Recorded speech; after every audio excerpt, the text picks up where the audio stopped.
Sorry, I had to split it into videos, or it won't upload. It's too long. Okay.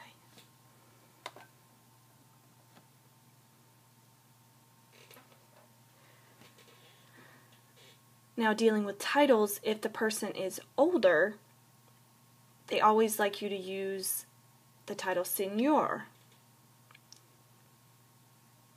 That really means that you respect that person as an elder. So it's really important that you as the interpreter know this.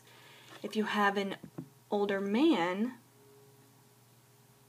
that says YOU, that's, you know, the Spanish word for two, you know the Spanish word TU, you don't want to use that. That's really showing that you're connected with that person, you're on level with that person, but you're really not. They're older. So it's very important that you use Señor and you recognize this. So you're probably saying, so I have to know Spanish? I have to voice in Spanish? If you do, that's great, but you don't have to. It's not a requirement as an interpreter interpreting for deaf Latinos.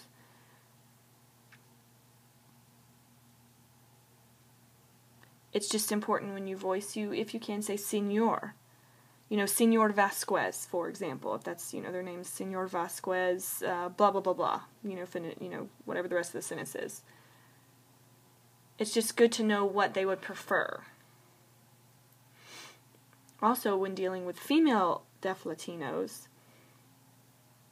there's two different titles that you should be aware of. The first one is S-E-N-O-R, Señora. That means a woman who has already had children, okay? The second title is spelled S-E-N-N-O-R-I-A,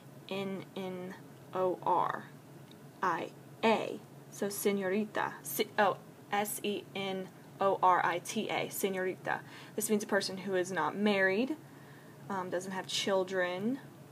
So suppose you have a doctor's appointment, a doctor's assignment, and it's your client is a young woman, maybe 20 years old. So you come to the doctor's office, and you call that woman Señora. That person will feel really offended. That woman will feel offended. They'll think to themselves, I haven't had children yet. I'm not married. I am a señorita. So that's just kind of situations that you have to be careful with and make sure you can use the titles appropriately to show the appropriate respect.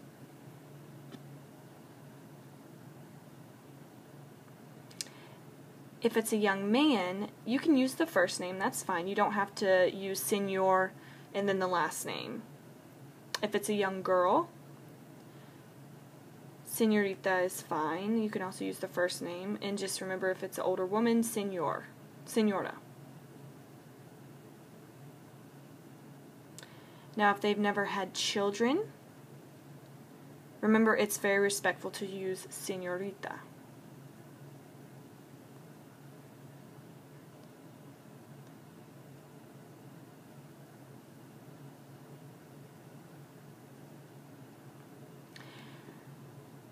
So if this is going to be your first time you're going to be meeting a deaf Latino and meeting one in an assignment, and you start the interpreting job, there's a couple things that you should do and find out before the job starts.